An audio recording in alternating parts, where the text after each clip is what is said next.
O-News Radio. Toute l'actualité nationale et des Outre-mer.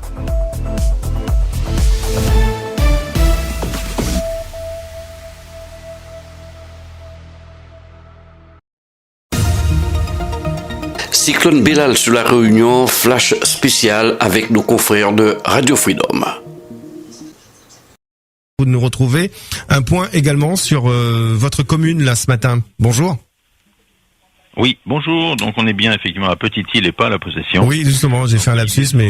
Premier adjoint au maire de Petite-Île. Je vous appelais effectivement pour faire un point. On avait fait un point hier soir sur les difficultés d'alimentation en eau potable. Petite-Île, comme on vient de l'entendre avec le représentant d'EDF, est une commune très touchée par les coupures de courant et les coupures d'eau. Les deux sont liés. Et pour aller dans le sens d'EDF, il faut bien comprendre que quand on a 130 000 foyers touchés, si ces 130 000 foyers appellent un numéro de téléphone, il y a forcément de la frustration. Donc EDF travaille en étroite collaboration avec les collectivités, que ce soit les communes ou le département qui interviennent sur le terrain. Ce que je voulais expliquer à la population de Petite-Île, c'est que nous sommes depuis ce matin 7 heures et même 6 heures pour le département sur les routes. Nous avons dressé un système prioritaire en fait d'intervention pour dégager toutes les routes et les voies d'accès aux habitations. L'UTR, donc département, s'occupe de toutes les routes départementales en commençant par le bas de la ville, c'est-à-dire le rond-point de la Croisée où il y avait un très gros ficus qui était tombé en travers. Ils sont dessus. Je peux pas vous dire si c'est terminé maintenant ou pas, mais en tout cas ils sont dessus et ils remontent le RD 31 jusqu'à la croisée de Charrier. Ensuite, ils partiront sur Manapani-Léo, puisqu'on a des petits éboulis au niveau de la ravine de Manapani, mais rien d'absolument grave, du moins hier soir à 23h, qui était le moment où on a tout revérifié. Et ensuite, on a encore un arbre en travers avec poteau électrique sur la croisée de la rue des Jasmins à Manapani-Léo qui va être dégagé. Ensuite, ils reviendront sur le côté Charrier vers Piton des Goyaves où on a des problèmes aussi au niveau de la rue des Palmistes et de la croisée de la départementale. Donc, ils vont dégager ces axes et ils termineront en principe par le RD 29 qui rejoint donc la route de Lens qui rejoint Montvert et Saint-Pierre. D'accord, une fin de travaux qui est prévue pour cette fin de journée, vous pensez, monsieur Olivefort ? Je ne peux pas vous donner un délai. Dans un bureau, c'est facile de causer. Sur le terrain, c'est plus compliqué d'agir. Donc, on a des équipes qui sont dessus. L'UTR est également dessus. Il faut bien comprendre que pour tout faire, il faut du temps. Il faut des moyens humains. Et là, on a d'autres problèmes. C'est de ramener l'ensemble de nos équipes au travail, puisque on est en alerte rouge. Nos agents pensent tous qu'en alerte rouge, ils n'ont pas le droit de sortir, comme tout le monde. Oui. Et nous, on essaye de les faire revenir pour pouvoir travailler et dégager les routes de façon à ce qu'ensuite, les équipes d'EDF puissent intervenir au mieux. Donc l'idée première, c'est de dégager tous les accès vers les poteaux qui sont endommagés et éventuellement le réseau des eaux également, qui a pu subir des dommages, de façon à ce qu'on puisse au plus vite remettre en activité, comme l'expliquait la personne de l'EDF. Monsieur Zelensky, oui. Monsieur Zelensky, voilà, les réseaux EDF en particulier, puisque tant que les réseaux EDF ne sont pas remis en état, l'eau ne pourra pas être totalement distribuée sur nos communes, puisque tout fonctionne par refoulement. Oui, vous l'avez précisé, oui, effectivement. Oui. Donc l'idée, c'est vraiment de dégager tous ces accès, et nos équipes communales sont, elles, sur les routes communales, et là aussi on a dressé un certain nombre de priorités. Donc on a, la population nous a prévenus, nous a indiqué les endroits où il y avait des problèmes, et nos équipes ont fait les reconnaissances hier pour pouvoir confirmer toutes ces zones sur lesquelles nous intervenons aujourd'hui. Donc forcément on n'intervient pas au même endroit, tout le monde en même temps, mais au fur et à mesure, et il faut que là aussi nos équipes puissent passer et que nos agents puissent rejoindre la mairie de Petite-Île pour intégrer leurs équipes de travail, puisque certains sont encore bloqués chez eux ou hésitent parce que c'est l'alerte rouge. Donc on leur a envoyé un certain nombre de documents, mais la difficulté c'est aussi que les réseaux fonctionnent très mal actuellement et qu'on n'arrive pas à joindre tout le monde. Donc, d'accord, voilà le premier point. On est en train de rentrer dans l'ordre. Une fois qu'on aura ceci, c'est ce que j'expliquais hier soir, la distribution de l'eau au robinet dépend des captages. Dès que la Saphir pourra nous livrer de l'eau sur le réservoir de la Guerre, on aura déjà une arrivée qui pourra nous servir à alimenter. Et dès que nous, on pourra avoir de l'eau, on pourra au moins mettre en place le système des citernes. Mais là aussi, pour pouvoir mettre en place ces citernes, il faut l'eau et il faut pouvoir accéder avec des camions sur l'ensemble des routes pour pouvoir venir les placer dans les différents quartiers. D'où la nécessité première de dégager tous nos chemins d'accès, toutes les routes, pour qu'on puisse ensuite intervenir et que la population puisse, comme vous le disiez, dès demain, recirculer. D'accord, voilà ce par quoi vous allez déjà commencer. Remercier la population de Petite-Île, qui pour l'instant reste très disciplinée et ne circule pas trop. Donc ça, c'est important. Par contre, j'aimerais aussi lancer un appel. Il ne faut pas qu'on oublie nos agriculteurs. On a des éleveurs qui ont absolument besoin d'aller voir leurs troupeaux, leur bétail. Il y a eu des dégâts. Il faut qu'ils puissent intervenir. Et là, en alerte rouge, ils peuvent pas y aller. Donc c'est aussi important maintenant que l'ensemble des équipes, je pense, il faudra faire un point avec toutes les communes, mais maintenant que l'ensemble des équipes sont en place pour pouvoir travailler et dégager, je pense que ce serait bien de ne pas trop tarder pour revenir en phase de sauvegarde. Je ne pense pas que même si une partie de la population revient sur les routes, on gênera énormément l'action des équipes au travail actuellement. D'accord. Bon, ça c'est un appel personnel, je dirais peut-être d'une commune agricole, mais pensez aussi aux agriculteurs et aux élevages qui ont absolument besoin d'être visités pour voir s'il n'y a pas eu des gros problèmes, des décès d'animaux, et il faut aussi aller les nourrir. Tout à fait, effectivement. Et certains ont besoin d'électricité également. Olivier Faure, merci pour ce point bien précis d'ailleurs. Merci beaucoup pour la mairie de Petite-Île. Bien sûr, n'hésitez pas à revenir vers nous au fur et à mesure que les choses évoluent. News Radio, 100% musique, 100% info. Si quelqu'un entend, M. Garanti entend, ses employés, ses ouvriers entendent, je sais pas, c'est 2 bis Sentier Marat aux Avirons. Bon, écoute. Sentier Marat aux Avirons. Je rappelle que nous sommes toujours en alerte rouge d'ailleurs, que le préfet interviendra à 10h ce matin pour parler de la phase de sauvegarde. Ouais, c'est ça. Ouais, comprends. Madame, merci pour l'information. Je vous en prie. Merci beaucoup, monsieur. Bonne journée. À très bientôt. On était là sur le secteur des Avirons. 02 62 99 12 00. Freedom, bonjour, allô? Allô? Allô, oui, bonjour, Francky. Oui, bonjour, madame. Oui, c'est pour vous dire que à Saint-André, quartier l'Oasis, la pointe de l'eau depuis hier après-midi. Quartier l'Oasis. Oui? Oui, c'est ça, c'est pour informer parce que hier soir, la pointe de l'eau, les petits. Et là, si l'activité économique il reprend, comment il fait là? Je ne connais pas parce que la pointe de l'eau pour baigner. C'est vrai, c'est embêtant ça. Cette période après cyclone, là, la pointe de l'eau, mais il faut aller travailler là. Ouais, c'est ça. Ouais. C'est pour midi m'informer, écoute. Quartier Oasis, c'est tout le quartier qui est concerné, Donc, je crois bien parce que moi, je demande mon voisin si j'ai mal à la pointe. Ah ben, si voisin à point, on va pas plus loin. Peut-être Nana encore va téléphoner, va dire va dire si Nana ou la pointe, je ne connais pas. En tout cas, je vous remercie puisque comme ça on peut faire un petit peu un état des lieux là, voir où comment ça se passe pour chacun et comment vous vous débrouillez là ce matin sans eau dans le robinet là. M'avait rempli un peu de l'eau dans le seau, 2-3 bouteilles remplies pour il va faire avec. Mais après, pour après-midi, pour le soir, on connaît pas comment on va faire. Oui. Et en plus, l'alerte rouge, on peut pas faire parce que pour sa toilette, pour baigner, pour tout ça, Oui, il y a tout ça, effectivement, on a besoin d'eau, c'est vrai. Ouais. Bon, en tout cas, j'espère que de bonnes nouvelles seront données tout à l'heure, par le préfet. Espérons. Ouais, parce que là, vous avez de quoi tenir encore toute la journée. Ouais, c'est ça. Pour la journée, ça va. Mais après, pour le soir, pour demain, là, on n'aura plus après. Oui, effectivement. Bon, écoutez la radio et nous on informe quartier Oasis, toujours pas d'eau au robinet. D'accord. Merci beaucoup, François. Je vous en prie. Bonne journée, madame. À bientôt. Au revoir. On continue avec Emeline, qui nous rejoint. Un arbre tombé du côté de Saint-Benoît. Emeline, bonjour. Bonjour. Je vous écoute, Emeline.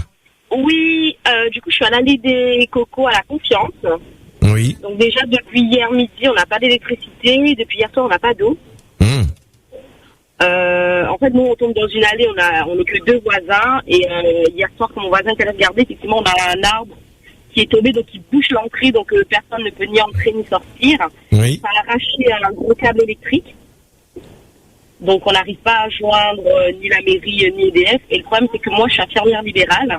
Et une fois que l'alerte sera levée, je ne sais pas comment faire pour aller rejoindre mes patients. Ah ben, vous ne pourrez y aller que si et seulement si les voiries vous le permettent. Oui, aussi. Ben oui, parce que c'est vrai que là, les agents sont déjà sur le terrain. Ouais. On est déjà en train de dégager les portions de route et par ordre de priorité. Bien sûr, on libère d'abord les axes principaux avant de s'occuper des petites rues. Oui. Et comme ça, au fur et à mesure, ça avance. Mais là, les Lettres des Cocos, vous avez précisé, c'est une petite rue. Oui, mais nous, on est vraiment éloignés. Donc c'est pour ça que je préfère rappeler, parce que si on rentre pas dans l'allée, on ne nous voit pas. Donc si on nous loupe... Vous pensez? Il commence la loupe de moule là. Mais nous, il est vraiment bien retiré. Donc c'est vrai que s'il y monte pas, il voit pas, quoi. Alors, quand il arrive pour l'habiter, nous est content d'être éloigné, être dans son petit coin. Après quand les dents là nous dit mais nous est loin nous. Après il range pas moi d'être loin, mais c'est vrai que si elle n'était pas dans l'obligation de partir après ce soir après l'alerte, on n'aurait pas vraiment dérangé à moi, mais là c'est vrai que ça devient compliqué, quoi. Bien sûr. Allez des Cocos, on rappelle, Confiance Sabenois, un arbre qui en se couchant sur la route a arraché des câbles au passage. Oui. D'accord. Merci pour l'information. Pas d'eau, pas de courant dans votre secteur? Non, toujours pas. D'accord. Merci pour ce point et bon courage pour la journée. Merci, au revoir. À bientôt, au revoir. 02 62 99 12 00. Freedom, allô, bonjour. Allô, oui, bonjour. Oui, madame, bonjour. Oui, j'appelle pour le secteur de Pierrefonds, s'il vous plaît. Alors, madame, patientez un instant, s'il vous plaît. On va tout de suite rejoindre notre correspondant Frédéric Rustan, qui se trouve avec la maire de Saint-Denis, Erika Barège. Et Frédéric, rebonjour. Rebonjour. Vous allez donc entendre Madame Barrette qui va s'exprimer dans quelques instants.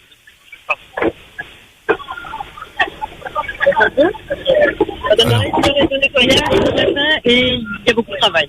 Il y a énormément de travail. Hier, on a fait un tour sur la ville pour faire le premier diagnostic, mais vraiment le premier. On a dans tous les quartiers, ça va du brûlé en passant par la montagne, en allant à la Bretagne, enfin partout, vous voyez. On a des routes très obstruées par soit de la boue, soit des arbres, des gros arbres qui sont tombés. Donc là, ne c'est pas quelques branches qu'il faut enlever, hein. Donc on a vraiment des gros troncs.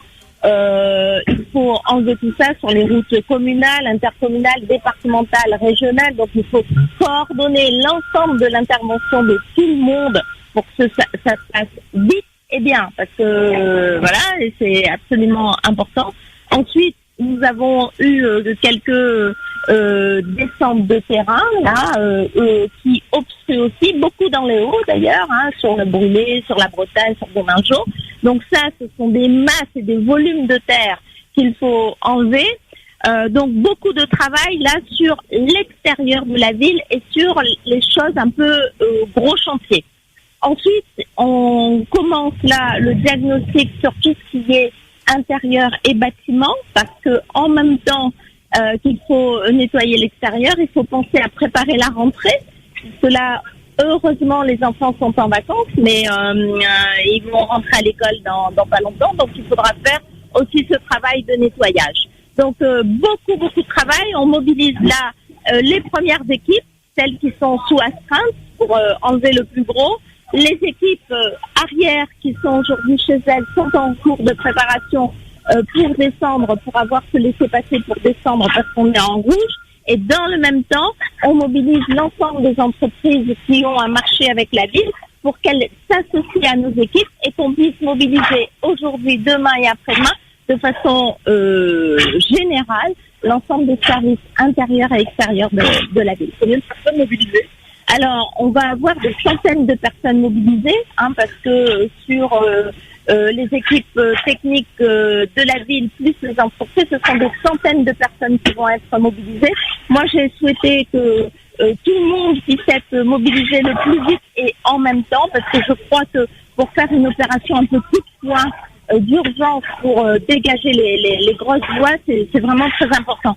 Après, et ça c'est vraiment un message, c'est que après on va continuer le travail. Alors là c'est un peu spectaculaire parce que on est post-cyclone, mais après il y a un travail énorme que les services vont continuer, qui sera presque invisible pour vous autres, mais qui sera très visible dans la quotidienneté et l'hyper-proximité des Dionysiens.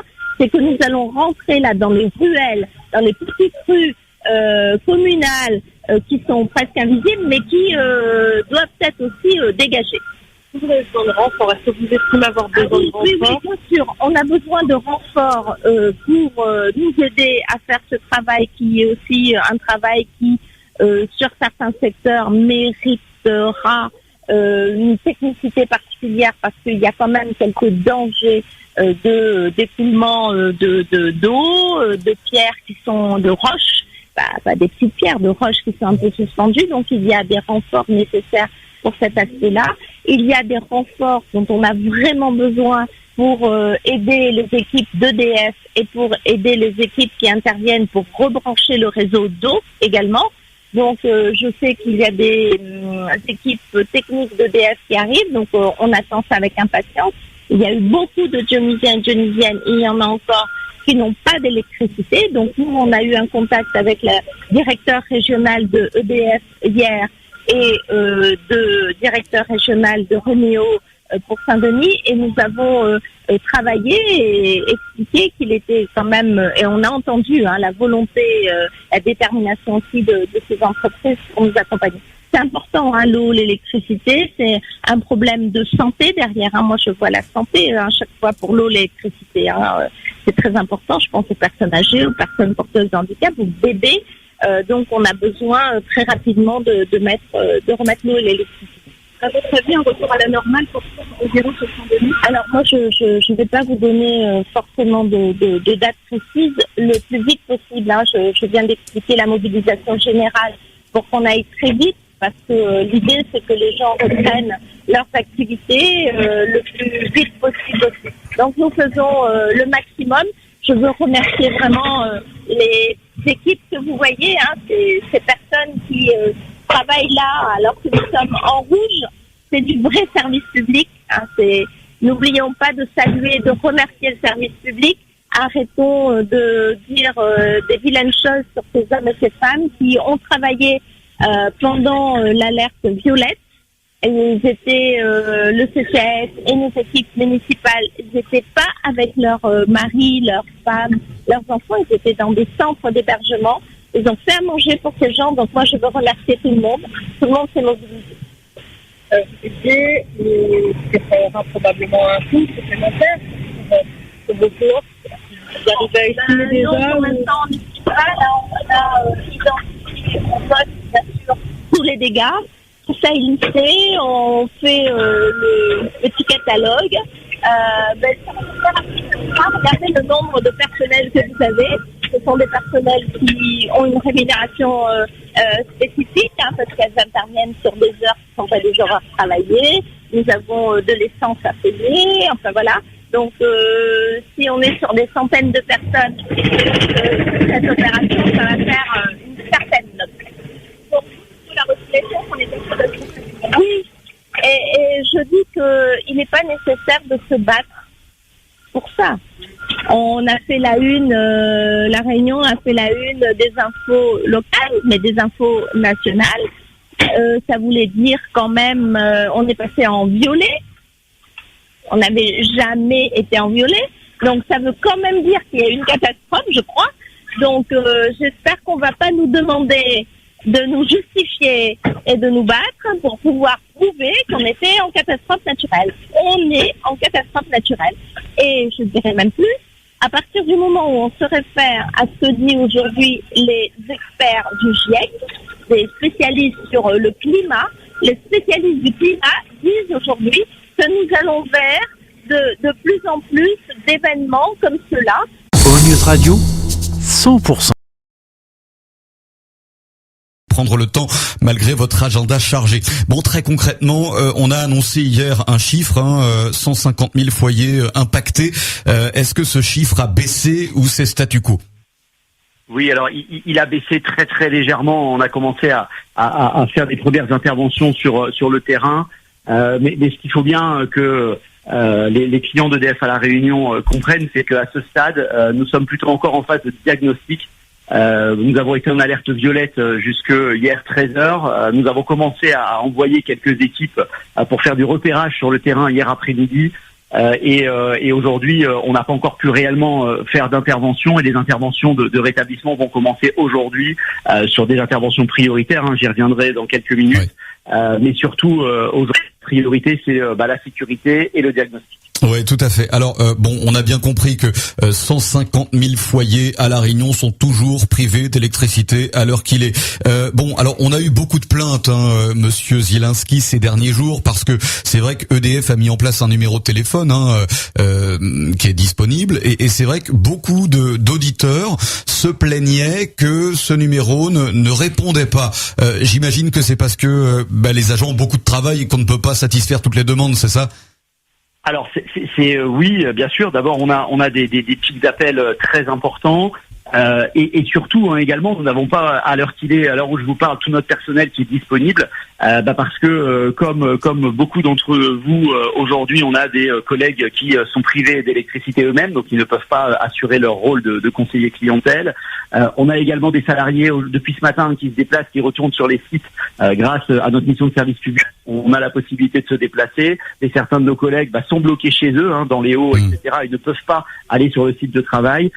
Donc là, il y a les déblocages des routes, bien sûr, qui sont en cours par la préfecture et les services de l'État. Et on pense qu'on va retrouver vraiment une capacité de réponse totale à partir de demain, en sachant qu'aujourd'hui, on a vraiment mis un maximum de monde derrière le téléphone. Mais en tout cas, le flot d'appels est vraiment très important. Jérôme Zielinski, petite question. Alors, vous allez trouver qu'on est très nombriliste, mais est-ce que parfois les équipes d'EDF écoutent Radio Freedom pour savoir où sont les perturbations, ou c'est pas forcément le cas là? Alors, à ce stade, nous, de toute façon, on est en train de faire bien sûr un diagnostic. On sait très précisément quels sont les clients qui sont coupés de manière collective. Oui, parce que vous avez des compteurs. Souvent, il y a des compteurs Linky, et vous savez qui est concerné et où, c'est ça?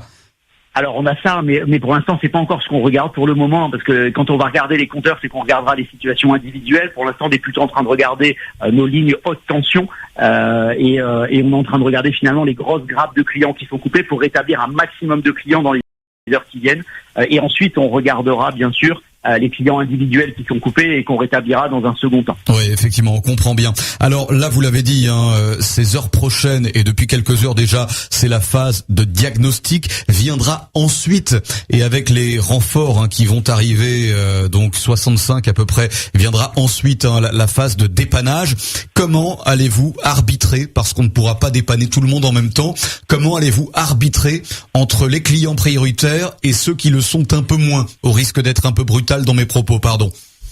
Alors très logiquement, vous l'avez bien dit, je vais commencer par ça. Nous attendons là des renforts qui vont arriver aujourd'hui et demain de 65 collègues spécialisés dans la réparation des réseaux d'électricité et qui vont venir renforcer l'ensemble des collègues qui vont être sur le terrain pour faire les réparations, et aussi bien sûr nos prestataires qu'on n'oublie pas et qui vont nous aider.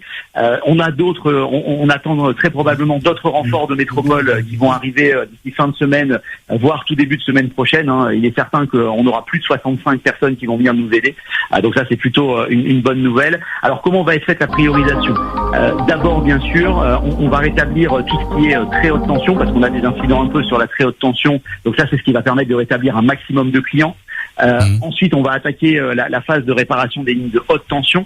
Alors, comment on va fonctionner? C'est qu'on va essayer, grâce au diagnostic qu'on va faire, de regarder sur les lignes combien il y a d'incidents. Et on va, pour rétablir le plus vite possible un maximum de clients, si par exemple une ligne a 5 incidents, c'est par exemple 5 arbres qui sont tombés sur une ligne, et sur une autre ligne on n'a qu'un seul arbre qui est tombé, et bien on va commencer par celle où il n'y a qu'un seul arbre qui est tombé, ce qui nous permettra de rétablir plus vite plus de clients. Viendra ensuite, une fois qu'on aura rétabli tous les clients haute tension, et on espère le faire le plus vite, et malheureusement je ne suis pas en capacité de vous donner un délai à ce stade, et on n'a pas encore le diagnostic, donc c'est trop difficile. Je pense que ça, EDF commencera à prendre des engagements dans les 48 heures, je pense. Y aura-t-il plus de réponses quand même au numéro mis en place, ou c'est compliqué toujours là dans les heures qui viennent? Ouais, parce que là c'est vrai que les gens ont été, je vais pas vous répéter les propos, mais les gens ont été extrêmement violents par téléphone ces dernières heures. Alors, Justement, et d'ailleurs, ça va me permettre de passer un autre message. J'appelle vraiment, moi, les clients d'EDF, pour le moment, à n'appeler que pour des problèmes de sécurité, c'est-à-dire des lignes qui sont au sol et qui menacent qui menacent leur habitation, leur famille, leurs voisins. Je pense que pour le moment, il faut prioriser ces appels-là, parce que c'est cela que les collègues au téléphone doivent prendre en priorité. Comme je vous le disais tout à l'heure, aujourd'hui, je pense qu'on va, au fur et à mesure cet après-midi, déjà on aura plus de monde au téléphone, puisque les gens vont commencer à pouvoir retourner sur site à la fin de l'alerte rouge, et les routes seront plus dégagées, et on sera vraiment en capacité de répondre beaucoup plus en masse à partir de demain. C'est parfait. Merci Jérôme Zielinski, directeur clientèle EDF et intermédiaire direct avec la préfecture. Merci beaucoup. Je rappelle que d'ici aujourd'hui et demain, 65 renforts venus de Corse et de métropole arriveront à La Réunion pour épauler les quelques 600 salariés d'EDF sur le pied de guerre, véritablement, pour les jours qui viennent. Vont débuter donc évidemment d'abord les phases de diagnostic, et puis ensuite dans un second temps, on l'a compris, les phases de dépannage avec une priorisation pour les urgences, on l'a compris. Merci Jérôme Zielinski, on ne manquera pas de faire des prochains points avec vous pour donc suivre l'avancée des opérations. À bientôt. News Radio, 100%.